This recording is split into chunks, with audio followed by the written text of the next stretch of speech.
하나님의 저희에게 한번 나누겠습니다.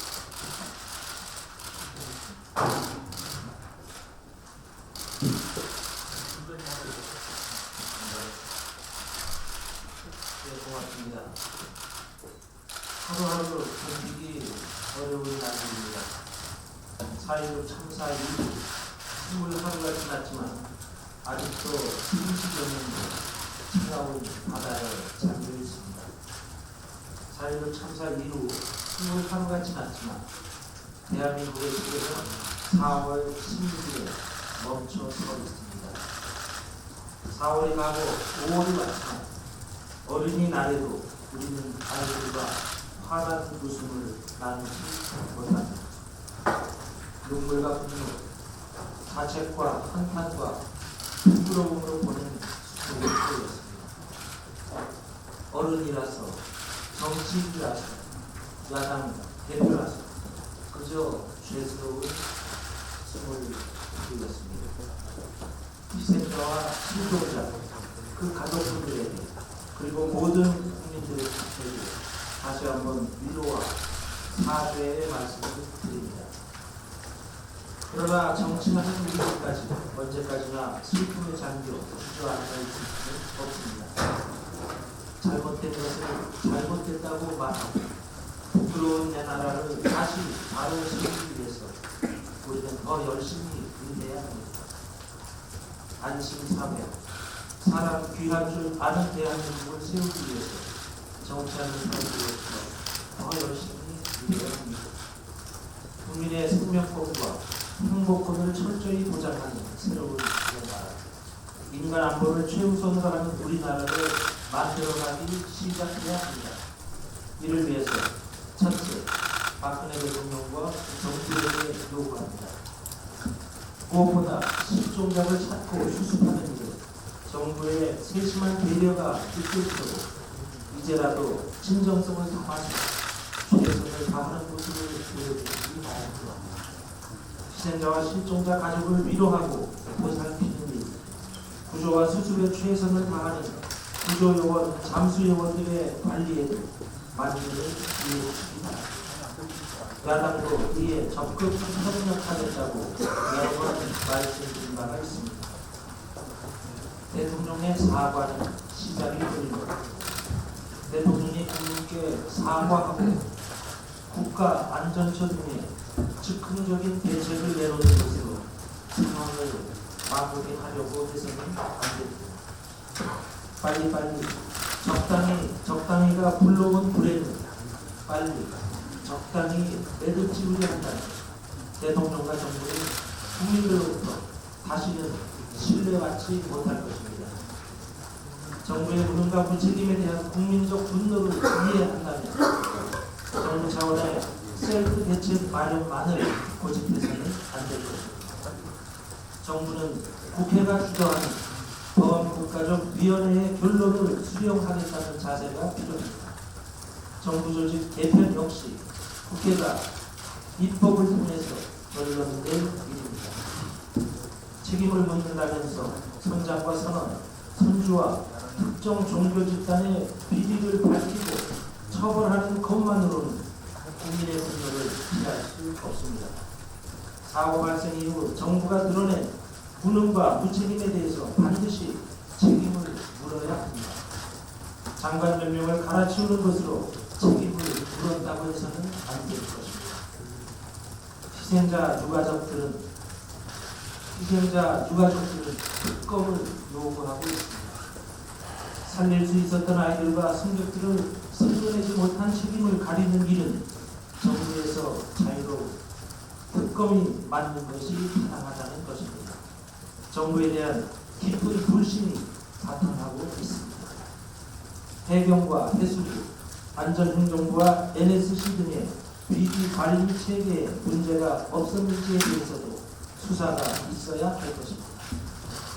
유가족과 국민이 원한다면 특검을 포함한 진상규명을 위한 모든 수단과 방법을 고려하는 것이 마땅하다고 생각합니다. 그것이 국가의 의무이기 때문입니다.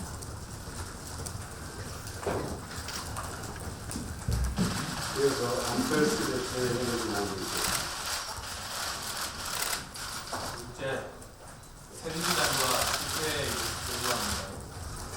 4월 임시국회에서 민생법안 대부분을 처리한 만큼 5월 국회는 4.16 참사를 다루는 국회가 되어야 합니다. 즉각 국회의 모든 관련 상임위를 가동해서 4.16 참사 실종자를 찾고 수습하는 일에 모자람이 없는지 점검하는 한편 이번 참사에서 드러난 문제점들을 가려내야 합니다. 필요하다면 상황 수습이 끝나는 대로 상임위 차원의 청문회도 가능할 것입니다. 이상한 상황인 만큼 여야가 최대한 협력해야 한다고 생각합니다. 지방선거 때문에 국회를 닫아야 한다는 발상은 4.16 참사의 무게를 알지 못하는 주장입니다. 상임위가 공전하고 청문회가 무산되는 일은 국민께서 용납하지 않으실 것입니다.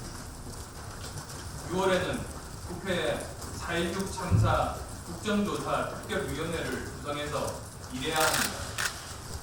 후반기 국회 원구성이 완료되지 않더라도 국정조사 특위에는 문제가 없다고 생각합니다. 6월 중에 예정되어 있는 국정감사도 그대로 진행해야 합니다. 국정조사 특위에서는 진상과 책임 소재를 규명하는 한편 국정운영 기본 패러다임의 대전환을 모색하는 등 안전한 대한민국을 만들기 위해 여야정과 시민사회, 민간 전문가가 참여하는 범국가적 위원회, 가칭 안전한 대한민국 위원회를 구성하기 위한 입법도 있어야 할 것입니다. 정부의 무능과 무책임이 국민 앞에 드러난 이상 지금은 국회가 제 역할을 다해야 할 때입니다. 인간보다는 이윤을 생각하는 당력과 국민보다는 조직을 생각하는 풍토를 종식시켜야 합니다.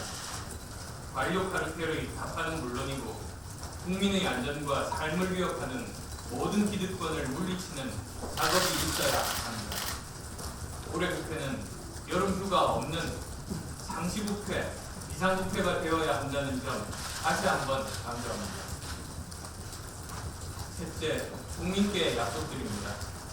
새정치민주연합은 4.16 참사의 교훈을 잊지 않겠습니다. 대한민국이 4.16 이전과 이후로 구분될 만큼의 큰 변화를 이끌어내는 일에 국회가 앞장서겠습니다. 절대로 정치적 유불리를 따지지 않겠습니다. 희생자와 유가족을 국가가 살피는 일, 책임 있는 자들을 처벌하는 일은 물론 사람 귀한 줄 아는 나라 그리고 안전한 대한민국을 만들어가는 일에 전념하겠다는 약속을 드립니다.